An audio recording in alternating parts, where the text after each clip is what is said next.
Good afternoon, everyone. Live from Silicon Valley, California. This is Success Sadhana. My name is JM, and I welcome you all to a program today where we'll discuss where does happiness come from. With a speaker, Vaish, veteran Bhakti yogi, author, and former monk.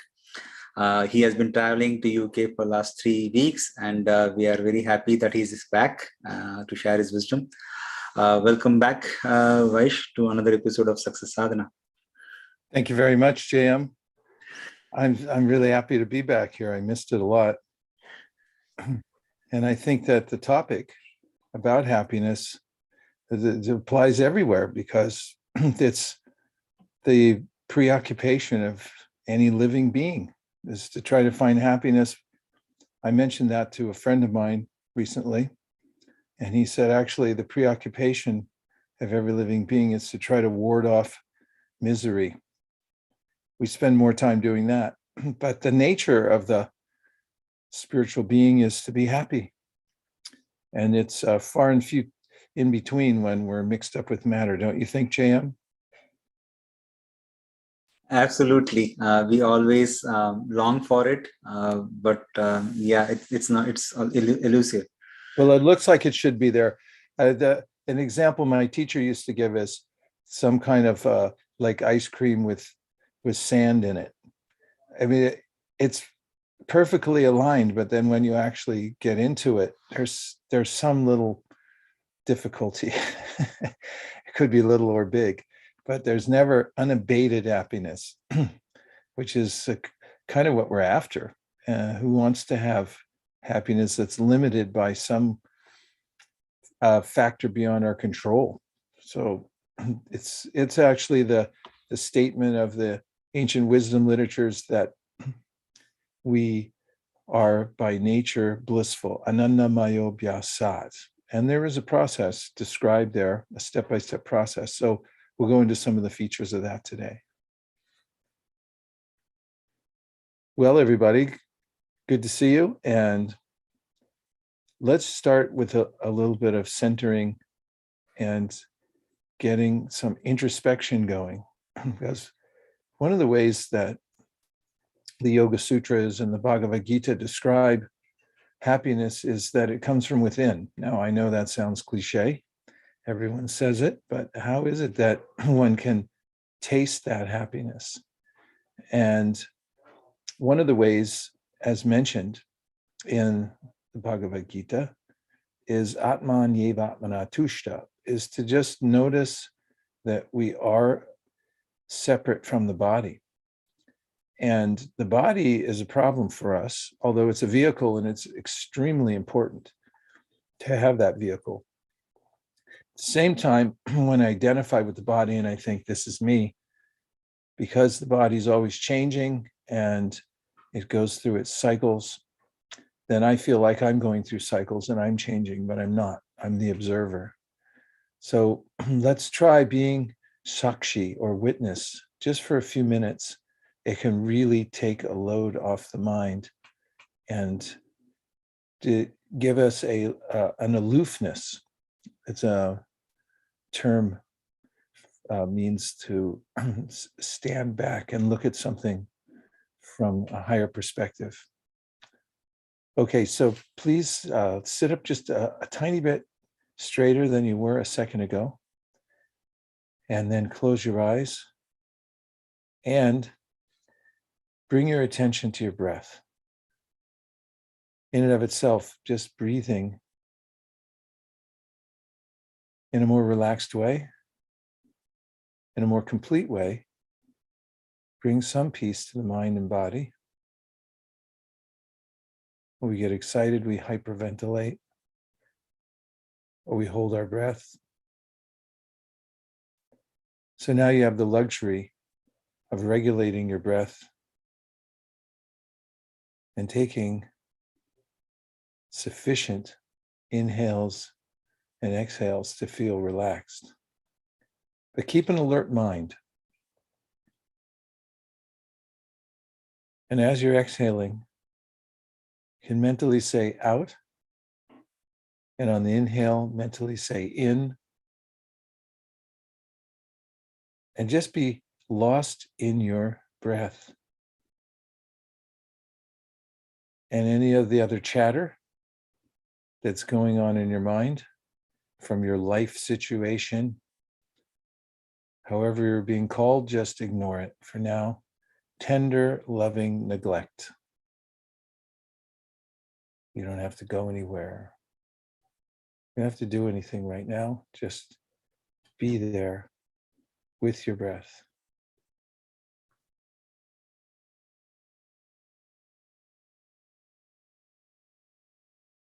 And now we'll do the mantra Om, which will resonate with the heart chakra, according to Srimad Bhagavatam.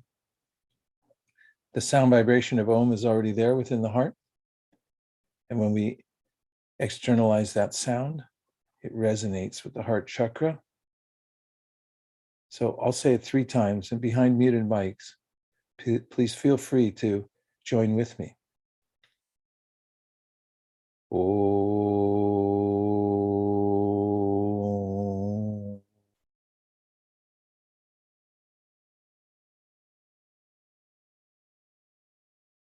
Om.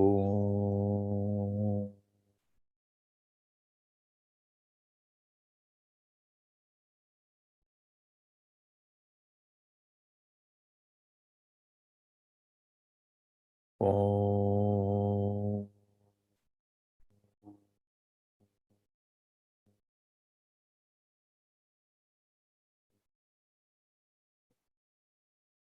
Now just notice for a few seconds how the vibration that you made with your own vocal cords resonates with the heart chakra, and notice any effects the mantra may have had on your consciousness,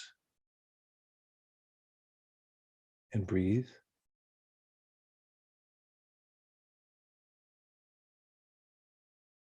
And now let us do the next mantra, Nitai Gauranga.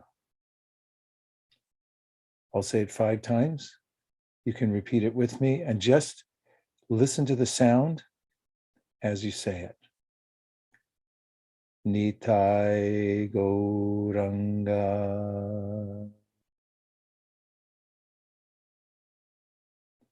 Nitai Gauranga.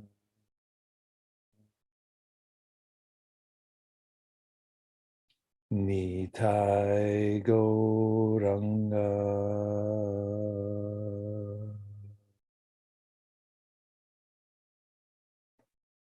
Nitai Gauranga.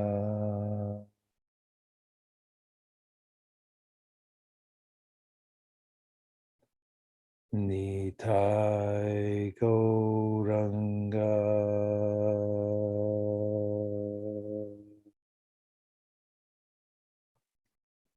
Now take a few seconds to notice the resonance within your mind, in body. Mantra is a spiritual formula. When you introduce it into your consciousness, then, as the word mantra says, it delivers your mind from the mire, the chatter, elevates you to your original consciousness.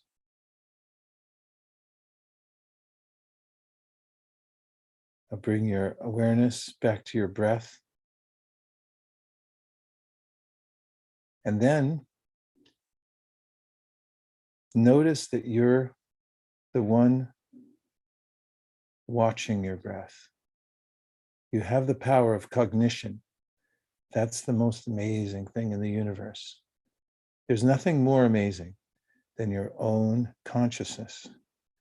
You have the power to observe. If you weren't observing matter, matter wouldn't matter. You give it significance by investing your consciousness in it. Otherwise, it's dead. You're the living force within the body, and you can become aware of your own conscious awareness.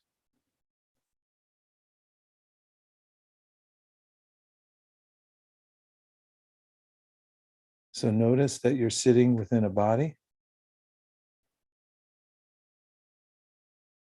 And notice that you have a life situation that's going on, but it's not you. It's the external world moving. You're just participating in it temporarily.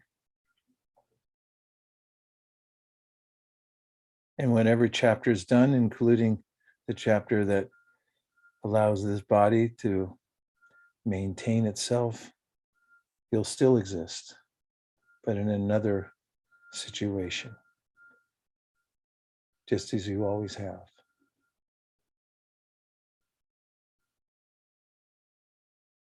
We'll do one more Om together. Om.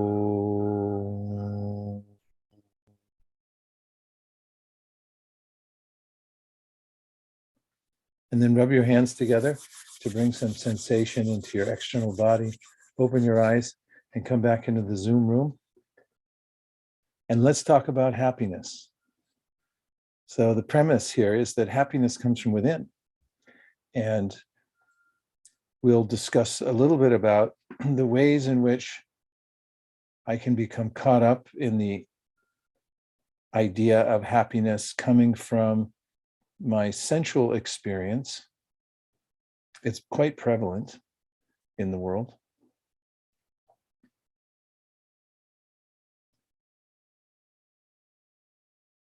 JM, are you going to show a slide, or is it just coming up?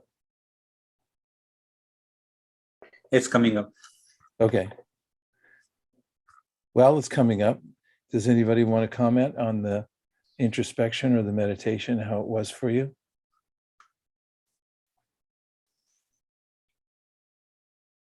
It was like blank. I felt blank. T, go ahead. I can't. Hey, T. Hey. The Ningai Go Ranga, I could feel your first the Om on that exhale. At that point, when you had us do that, the timing of it, the Om was pulling out the last from deep within, exhaling and having it go to exit, as you said. And the Nigai, it kind of woke up this area, go right here in the heart. And then Ranga, it brought it out. So it reminded me of the heart area you're talking about and focusing on today. And I just absolutely enjoyed that. I know language has power, and that isn't my language, but it's true. It comes with the truth. So it does come from spirit. I love that. Miigwech, thank you. Oh, thank you, T. That was a very helpful kind of reflection, how it felt for you. And yes, the mantras themselves, sound vibration pervades the universe. It's a creative force. The logos is the words that are spoken that organize everything. In fact, we organize everything in our lives through words. And this teaching about mantra says, anavriti shabdat. By the mantra, you can become uncovered, and your original, clear, blissful self can shine forth. Anybody else? I'd like to share one, if that's okay. Yeah, oh yeah, please. Yeah, I really appreciate the reminder that we can be conscious of our conscious awareness, and then also that we can choose where to place it, and placing it or where it's placed, if we're careful and replace it, that's what gives the matter its potency, or makes it matter. Yeah, I like the way you put that. Yeah, it's true. And there are things all throughout the universe, and some of them are my things because I've invested myself in them, and I say, this is mine. And then they matter more to me than other things for a while only. So we're the ones that are giving importance to the world. We animate it. We animate matter by being in it. Just like if you see a person walking down the street in a suit, the suit is moving, but it's only because the person's inside. So similarly, the Bhagavad Gita says the reason the body's moving is because you're inside. You're the person, the actual living entity, the living force that moves it. The body is not the self. Beautiful. Okay, now let's see a few slides. So we have plans for various important features of our life, like health. We have a plan how to be healthy. There's wealth plans. But do we have a happiness plan? So we could say that the Bhagavad Gita, Yoga Sutras, Srimad Bhagavatam is giving just that, the happiness plan. It takes a little framework, philosophical framework to understand what happiness is and where it comes from. So it's important to have a happiness plan. If you don't, then how do you expect to become happy?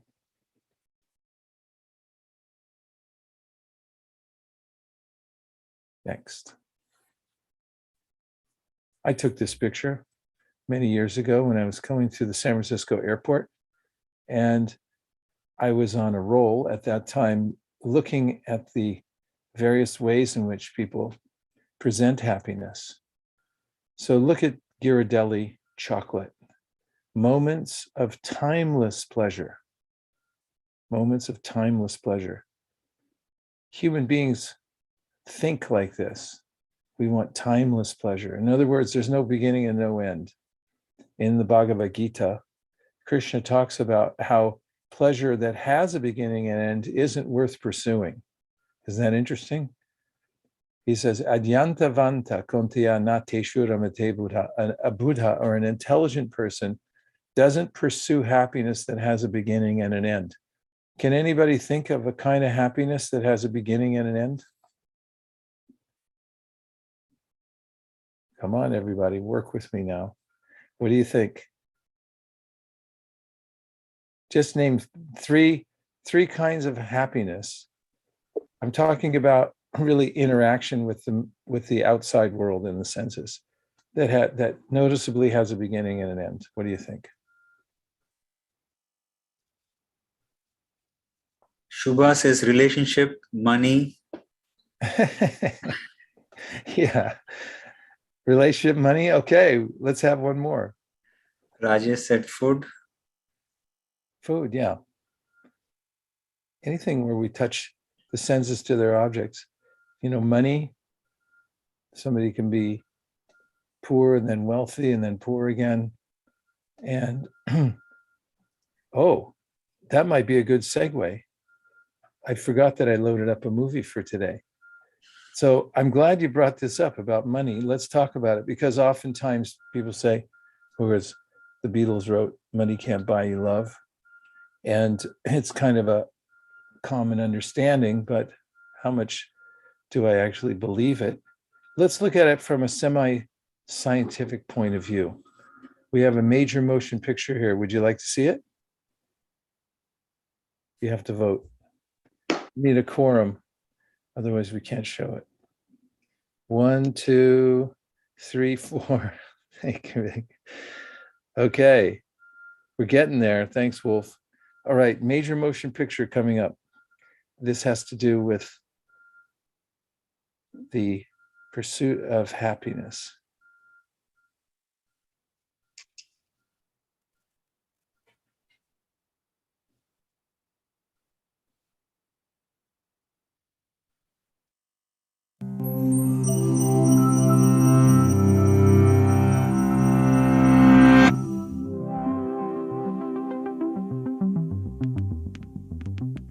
Imagine winning a multi-million-dollar lottery tomorrow. If you're like many of us, you'd be ecstatic, unable to believe your good luck. But would that joy still be there a few years later? Maybe not. A famous study of 22 lottery winners showed that months after winning, their average reported levels of happiness had increased no more than that of a control group who hadn't won the lottery. Some were actually unhappier than they had been before winning. And later studies have confirmed that our emotional well-being, how often and how intensely we feel things like joy, sorrow, anxiety, or anger, don't seem to improve with wealth or status beyond a certain point. This has to do with a phenomenon known as hedonic adaptation, or the hedonic treadmill. It describes our tendency to adapt to new situations to maintain a stable emotional equilibrium. When it comes to feeling happy, most of us seem to have a base level that stays more or less constant throughout our existence. Of course, the novelty of better food, superior vacations, and more beautiful homes can at first make you feel like you're walking on air. But as you get used to those things, you revert to your default emotional state. That might sound pretty gloomy, but hedonic adaptation makes us less emotionally sensitive to any kind of change, including negative ones. The study with the lottery winners also looked at people who had suffered an accident that left them paralyzed. When asked several months after their accidents how happy they were, they reported levels of happiness approaching their original baseline. So while the hedonic treadmill may inhibit our enjoyment of positive changes, it seems to also enable our resilience in recovering from adversity. There are other reasons that winning the lottery may not make us happier in the long run. It can be difficult to manage large sums of money, and some lottery winners wind up spending or losing it all quickly. It can also be socially isolating. Some winners experience a deluge of unwelcome requests for money, so they wind up cutting themselves off from others. And wealth may actually make us meaner. In one study, participants played a rigged game of Monopoly, where the experimenters made some players rich quickly. The wealthy players started patronizing the poorer players and hogging the snacks they were meant to share. But just because a huge influx of cash isn't guaranteed to bring joy into your life, doesn't mean that money can never make us happier. Findings show that we adapt to extrinsic and material things, like a new car or a bigger house, much faster than we do to novel experiences, like visiting a new place or learning a new skill. So by that reasoning, the more you spend money on experiences rather than things, the happier you'd be. And there's another way to turn your money into happiness. Spend it on other people. In one study, participants were given some money and were either asked to spend it on themselves or on someone else.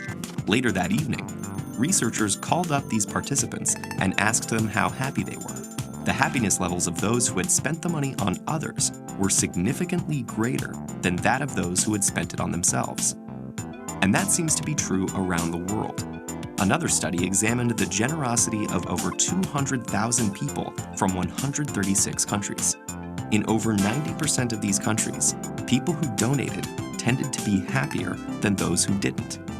But this all may be easier said than done. Let's say $1 million falls into your lap tomorrow. What do you do with it?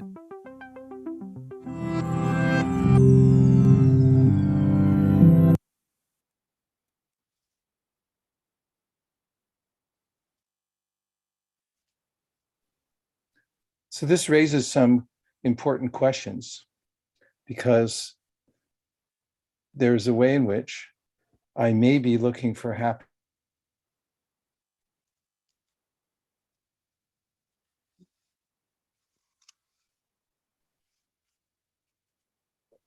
Audio?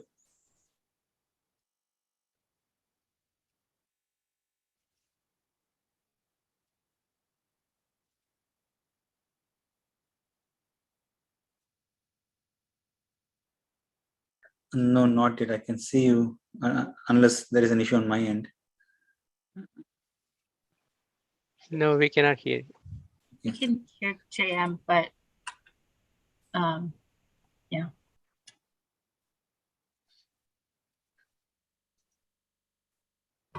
Can you hear me now? Yes, yes. Okay. Sorry, I'm on the road and I have all this equipment and it's not working properly. So there's a way in which the wisdom literatures like Srimad Bhagavatam describe that our external happiness, the kinds of facilities that we get when we're born, are predestined. That kind of happiness that we might work hard for to accumulate money, for instance, is already settled up.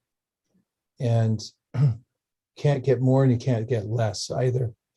So it doesn't mean not to do anything, but not to become overheated as far as stacking up as much as possible. Because as we just saw here, there's some indication that that may not help anyway. I mean, even if you did have some wiggle room and you were able to get more material facility, it doesn't necessarily mean you'll become happy. And the ultimate issue, whatever we do get in this world is challenged by temporality. It's here today and gone tomorrow. So this is described as a sat trishna. Trishna means thirst, and a sat means that which is temporary. So if I have a thirst for things that are temporary and I pursue them, my thirst will never be quenched. So let's just take 3 points that you heard from that TED Talk that stuck out for you.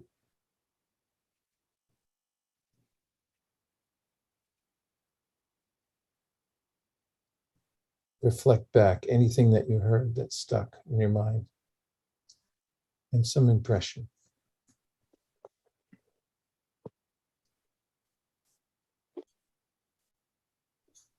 Sage Lake says spend money on experiences and reversion to mean of happiness.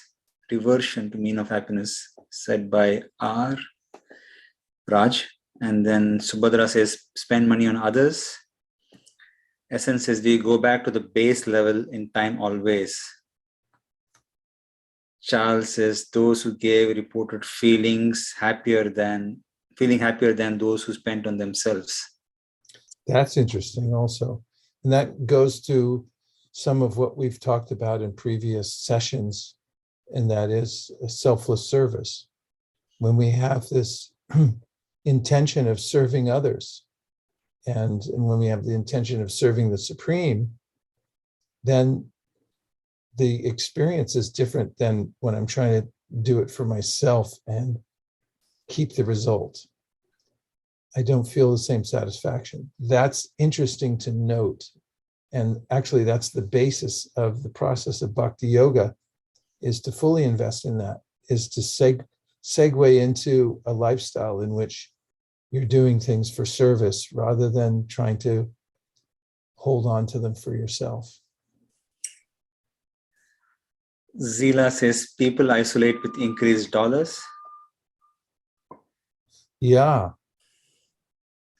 There's an analogy of a cocoon sometimes given, and that is that I can wrap myself in this cocoon-like lifestyle and then be isolated from actual happiness because I'm simply surrounded with my attachments. Linda says, So I have a question. Sorry. Yes, good. Sorry, I have a question. So you started this TED Talk with, the pursuit of happiness, right? So that what pursuit is from what I understand, or what it means to me, is the pursuit is the happiness. Because when you're pursuing something, it's not necessarily the attainment, but when you said pursuit, that to me, because whenever I've wanted something, and my path towards that attainment is my happiness. Of course, like you, I agree with some of the things that when you get that, it fades away, but then you start to pursue another path. Even pursuing to serve somebody is a path that I see, because I feel money in and by itself is not bad, but it gives you choices to serve. It gives you choices to pursue another path to serve. So, I mean, I just wanted to see, am I having contradicting thoughts, or is this a little different? My understanding is different. Well, the Bhagavad Gita would say, and does say, it really has to do with what you're pursuing and what your capacity is to appreciate it when you get there. And you mentioned money giving you more choices.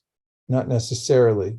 There are people that have money and they don't have choices because their consciousness doesn't allow them to have choices. For instance, we heard about these lottery winners. If they're not developed in consciousness to be able to liberally use their money for this or that, for higher purposes, they may have a self-limiting factor. For instance, I met somebody in the last several years who was on his deathbed, and when I talked to him, he told me, my whole life I've been collecting money, and I have a lot of money. And he said, right now, I want to give a lot of it away, but I can't. He said, I'm so used to holding on to it. He said, it takes practice to be able to do it. So pursuit has to do with what am I pursuing ultimately? So if I'm pursuing the temporary, then there's not a chance that I'll become happy. It's actually the opposite. I become frustrated and angry because I'm trying to hold on to something that doesn't have any standing. It won't endure. It'll be here today, gone tomorrow. And that's what's in the verse. Then I quoted from the Gita, Adyantavanta Konteya Nateshu Ramate Buddha. Actually, it starts with this. Yehi samsparshaja bhoga dukkha yonaya evate. If you pursue things that are temporary, then you're going to find misery at the end because they're here today, gone tomorrow. Therefore, the recommendation is find that which is enduring, that which doesn't diminish. It's always increasing. It's not here today, gone tomorrow. Otherwise, it's like a mirage.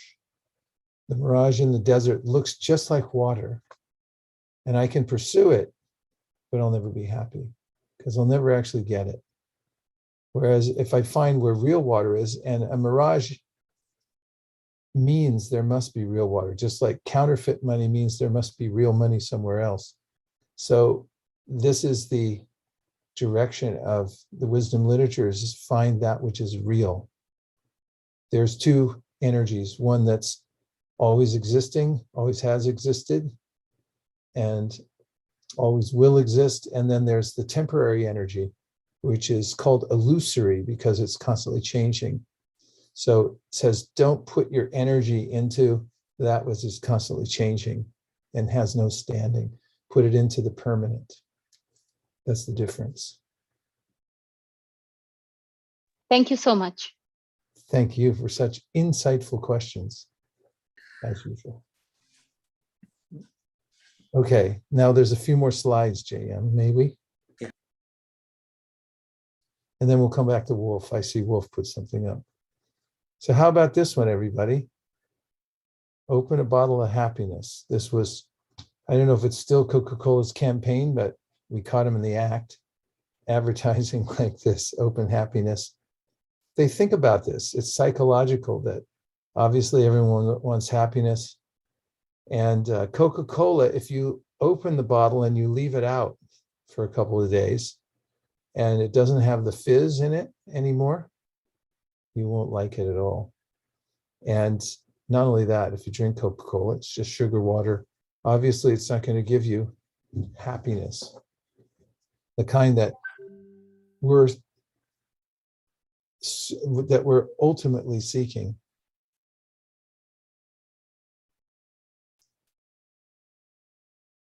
So the Bhagavad Gita gives this happiness plan. It may seem counterintuitive, but it's from a famous verse. It says, Shaknoti havaya shodhum praksharira vimokshanat kama krodha bhavam begam sa yukta sa sukhi nara. So it says, if you want to be a sukhi nara, which means a happy human, happy human means a sukhi nara, then there are three paths to that. in your happiness plan. Tolerate urges, which means learn to delay gratification. There's lots in the psychological field that show how people who learn to delay gratification are much more successful and happier than other people. So this is common knowledge. Check desire and anger. That means check means to not indulge in material desires that result in anger, and discover inner happiness. So we touched on it a little bit when we went into this meditation in the very beginning. There's a way in which it's available to us all the time. It's just I'm looking in the wrong places, and I'm investing my consciousness, my attention, and my energy in the wrong places, and I'm not getting the happiness. So discovering inner happiness, and one of the ways that can be done is through the process of bhakti yoga, or devotional service, which means to dedicate your work to the Supreme, and also to use the power of sound vibration, spiritual sound vibration, to resonate with your higher self.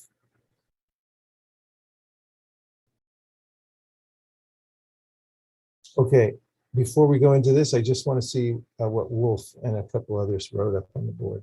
Yeah. Did you read it, JM? Wolf asked a question, what is the best known method to convince a spouse to rely on their internal happiness generator, start within, rather than rely on others to make them happy, please? The notorious, I will be happy when you fill the space here. I call it conditional happiness. Please. Yeah.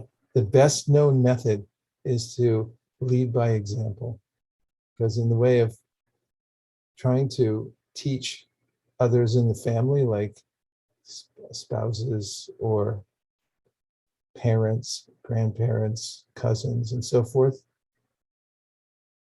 unless they're really open and they ask you and say, hey, can you teach me what you think is the goal of life?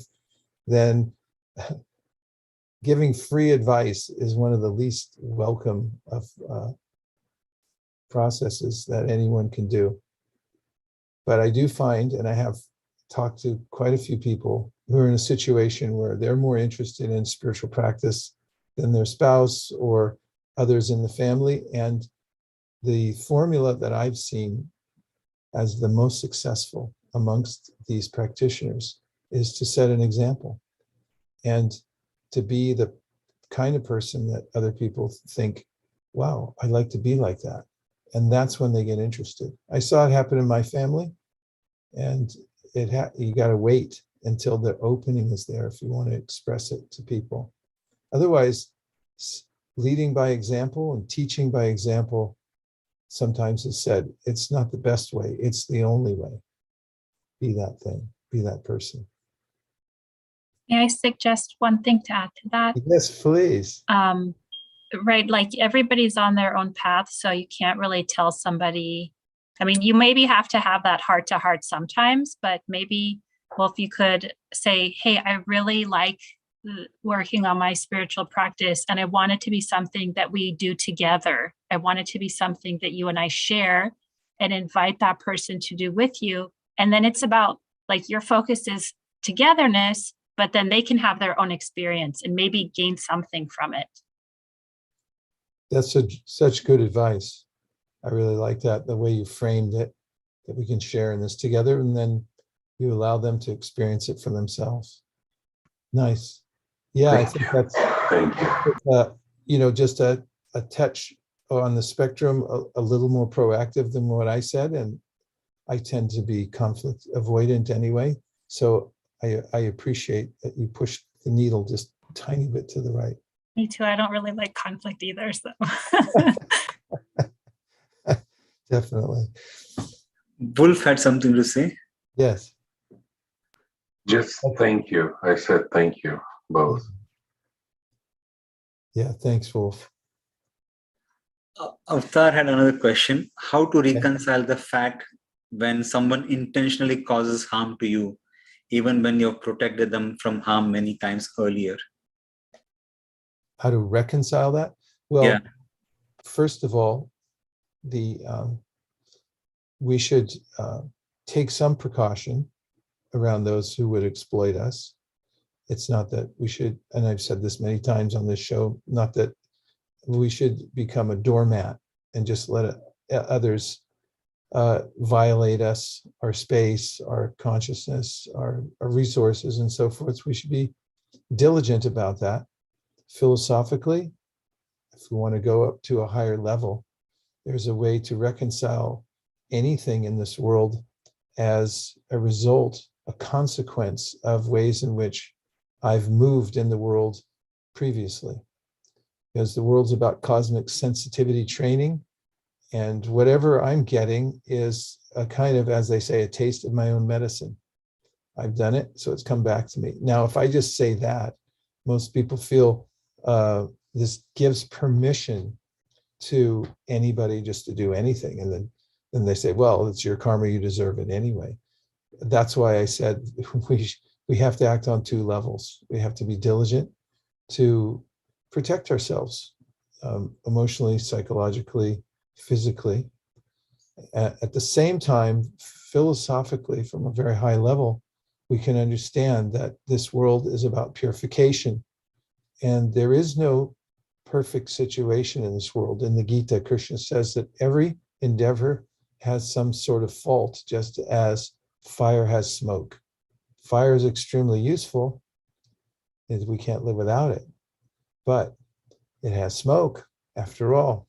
So we have to do our duty diligently, and the reconciliation comes to understand that I'm moving in a material world, even though I'm a very refined entity. I'm a spiritual entity. And the circumstances that I'm in now, number one, I've somehow or other caused them because of the way I'm moving in the world. And number two, because there's always going to be some anomaly or imperfection in matter. I hope that helps. Sundar has his hand up. Yes, Sundar, please. Thank you, Vash, for the very insightful points. I think you already covered this point. What I wanted to say was that sometimes you have to also set the boundaries, and people may have wrong expectations with regards to what Wolf asked, that others are responsible for the happiness. But I think you covered that point. Thank you. Well, why don't you reiterate it? Because I think it's an important point. Yeah, to just set the right expectations that everyone is. In fact, I had this conversation saying that with my spouse that we all have a mind, and we are responsible for our own mind and for our own happiness. And setting in that expectation, I think was good. Then there's not unnecessary expectation that others have to somehow make me happy. We are responsible for our own happiness. Sure. Yeah, that's a good point. Managing expectations. In fact, I'm staying with a friend of mine right here in Southern California now, who's a professor of business and management. And in fact, I'm using his textbook here as one of my, to hold up my microphone, project management. And when I first came here to visit him many years ago, I said, so we were talking, I mentioned something about lowering expectations. And he said, no, actually, the term used in management is managing expectations. And we hear a lot of this. And in fact, that's some of what we're talking about now in the context of happiness. What can you expect from interaction with this world? Can you expect happiness? So in the business realm, when somebody's presenting a product or a service, they try to manage people's expectations, because if it exceeds their expectation, then they're delighted. And if it's below their expectation, then they don't like it, no matter how good it is. Just see, sometimes these smartphones come out, people go, what do you mean that's all it does? All you can do is just call people anywhere in the world. I want something more. So in the Bhagavad Gita, Krishna says that the whole material world has faults. And if we understand that and expect it, then we're going to see that we get about what we expected, instead of thinking like, I'm going to make a permanent stand here. I mean, Larry King said he wanted to be cryogenically frozen. I don't know if he did that, but he had an idea that somehow or other we could fix this world and make it permanent. But the Bhagavad Gita says, forget it. That's not going to happen. And I like what you said too about relationships. If everyone understands that he or she has his or her own karma to deal with, and that you can't expect somebody else to adjust the world, nor can you adjust it yourself and make it perfect.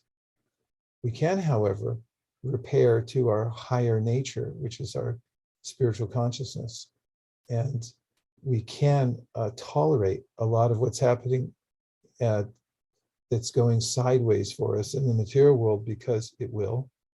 And ultimately, it has nothing to do with us. It's not our thing. It's like watching a movie and getting absorbed in it and thinking like, oh, now I'm about to go over a cliff. But no, you're sitting in a movie theater. You're not going over the cliff. Okay, let's show a few more slides. Thanks, Sundar. That was great.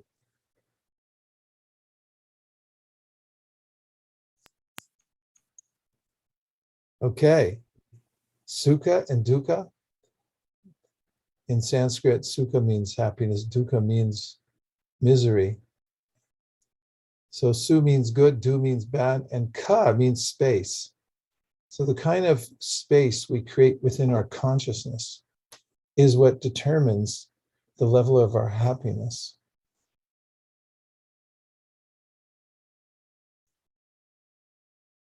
So when a active fish is swimming in a small bowl, you'll notice that there's splashing and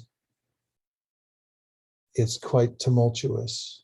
But if a small fish goes into a big pond or a serene lake or a much bigger bowl, then that thrashing is not noticeable.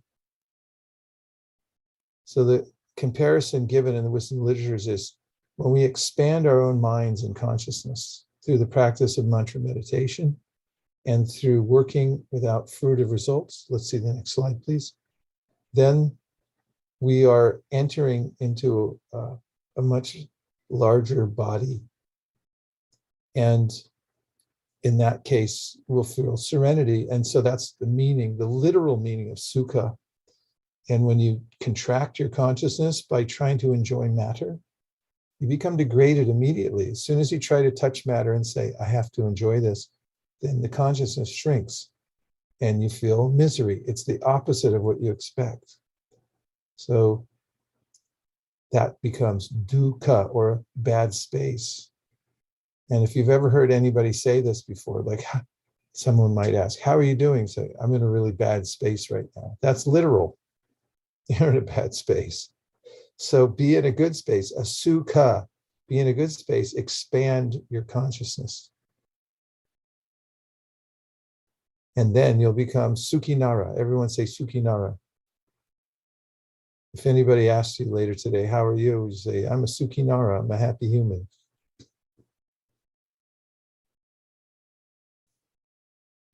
So the expansion of consciousness, or actually purifying the consciousness, is the business of those who have an actual or a genuine or an effective happiness plan. There is no other plan that will work. We've given some anecdotal evidence about how trying to organize one's life by getting more material resources won't be successful. I think it's intuitive for most people, but still, the way the world's structured, we sort of buy into the idea that maybe if I just had a little more something, or if I lived in the right place, then I would be happier. And to some degree, that's true, but it has its limitations, as we heard from the TED Talk. So where to go? Into the consciousness, expansive consciousness. Here's some bhakti yogis from the 60s, expanding their consciousness through the Mahamantra chanting. Does anyone want to guess who are there in the photo?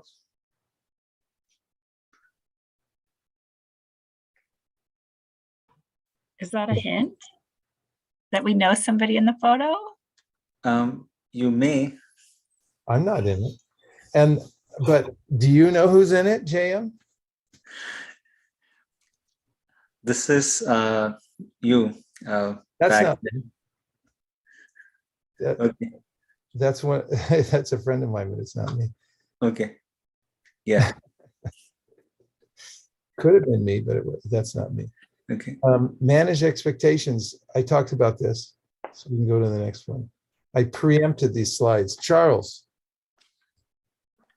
Yes, I just had a quick question. I think May's 2 slides ago, and part of the conversation or respond to the exchange you and Sundar had.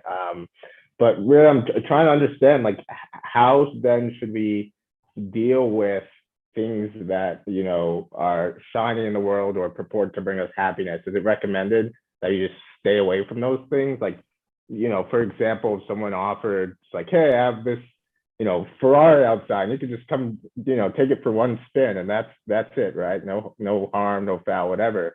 But I think from what I'm hearing and just from own experiences, you know, it may seem like a good thing to try, but it's you know, it's just gonna be very temporary, you know, and could actually even bring, you know, put me in a bad space and not bring that happiness. Well, that's true. What if you drove it and then scratched it? Right. Well, the Bhagavad Gita recommends not giving up anything. In fact, there's no need to give up anything or to run from anything. It's an internal adjustment. So I'm going to talk about a bank teller for a minute, and then I'm going to answer your question by way of the analogy. If you work in a bank and you're a bank teller, you process millions of dollars every day over the counter, but you never consider this is mine. You're doing your duty and you're happy doing your duty, doing your job, counting the money. As soon as you get the idea in your head that some of this money I should keep, I mean, obviously you're getting a salary, that's different. But if I think I'll just take some of this, if you take even $1, then you'll have touched the energy in such a way that you'll be criminally liable. And so the way Krishna in the Bhagavad Gita and the great teachers of bhakti describe the way in which to have enlightened engagement in the world is to see everything as paraphernalia to be used for service. So when we touch the material world with the intention of using it in service, not for our own enjoyment, then we can use everything and not become entangled. But the moment I take $1, as soon as I touch it with the intention that I'm going to enjoy this, then I become degraded immediately, just as the bank teller who touches $1 then becomes criminally liable.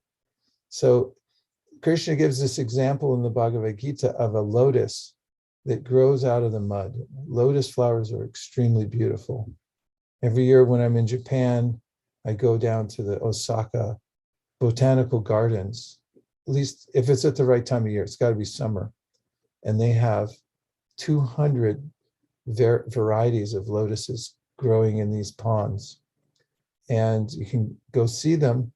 And then the example that Krishna gives in the Bhagavad Gita is a lotus is called Padmaja. Padma means mud, and ja means to be born. It's born out of mud in the bottom of the pond, but it grows up to the surface of the water. And even as it's intermingling with the water, it never gets touched by the water because the water just rolls right off of it. So he says, live like that. And the way to live like that, he says, Brahmanyadaya karmani sangham tyakva karotiya. Sangham tyakva karotiya. You don't claim that this is mine. And the only way to do that is to use it in service. And so when you do that, then Krishna says, you don't become contaminated by it. You don't become drawn. So if somebody offers you, I mean, if you're just taking a Ferrari for a spin, I mean, it depends how you organize your life so that you can use various types of things, and that everything can be used in service if you have that kind of context and momentum in your life to use things for service. Otherwise, it just becomes a kind of a cheap thrill, and it's not necessarily it doesn't bring the kind of happiness that we would like to have. Right. Thank you so much for the clarity on that. Thank you for such a good and important question. Okay, let's see if there's any last slides. So Chaitanya taught that your heart is a mirror. And so he calls the consciousness that resides within the heart a mirror. And so the way to happiness is to cleanse the mirror of the mind. And when you cleanse the mirror of the mind, then your higher intentions can awaken. So Shrad means heart, Da means to place. So this word Shraddha is very important. Where you place your heart is important. Because if I'm invested in the material world, material relationships, and material objects, then if that's my Shraddha, where I'm placing my heart, then I'm going to be disappointed. But if I'm able to point it, yeah, go ahead, in a higher direction, and we'll notice the changing states of heart will determine my level of happiness. Do I have gratitude or frustration? Do I have greed or satisfaction? We can note these things, and it all originates in the consciousness, not in the external circumstance. There's quite a few more slides, so we'll go through quite quickly. So illusion, when my circumstances change, I'll be happy. When my circumstances change, I'll be happy. No, that won't work. Reality, the more I purify my heart and control my senses, the happier I'll be. The more I purify my heart and control my senses, the happier I'll be. A powerful goal, let there be no material desires in my heart. This is a prayer from a great saint of antiquity who, when asked for a benediction, said, the only benediction I desire is there be no material desires in my heart. You have that, you're the wealthiest person in the universe. Disappointment, the world is an opportunity for my enjoyment.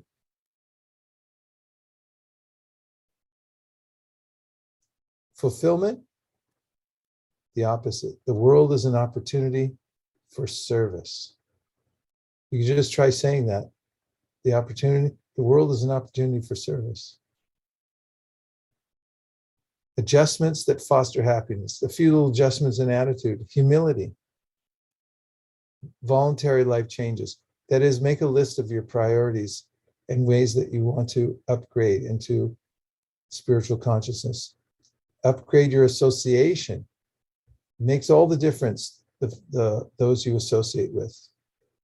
And inspirational daily practice means that you should have some spiritual practice where every morning, at least every morning and every evening, you have this experience where you know that you're the witness, that you're not your body, at least that, to reframe your life and the way you approach all the things in your life.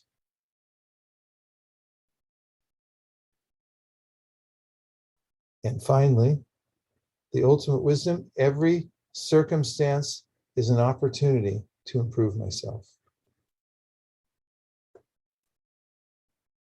Yay, we made it to the end of the deck.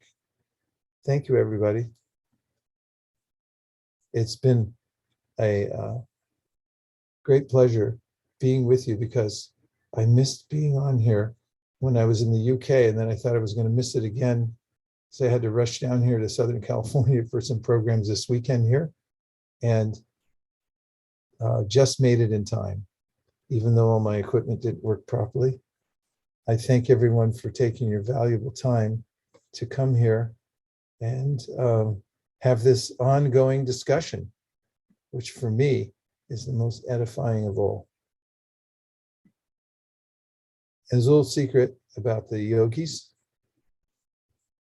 They live in these high mountainous regions, isolated in caves, meditating, and once in a while they come out to get some roots and fruits to bring back in their cave. And they see one another. You can imagine how nice that is to see another yogi out there. They raise their hands really high in the air and they call out this phrase, which means, in an encouraging way, keep the transcendental vibration going, and it goes Hari Bol. So you're all yogis. We're all caught in these little caves on Zoom. So Hari Bol. Hari Thanks, everybody. Haribol. Look forward to seeing you soon. Haribo. Hari Bol. Keep the transcendental vibration going. Likewise.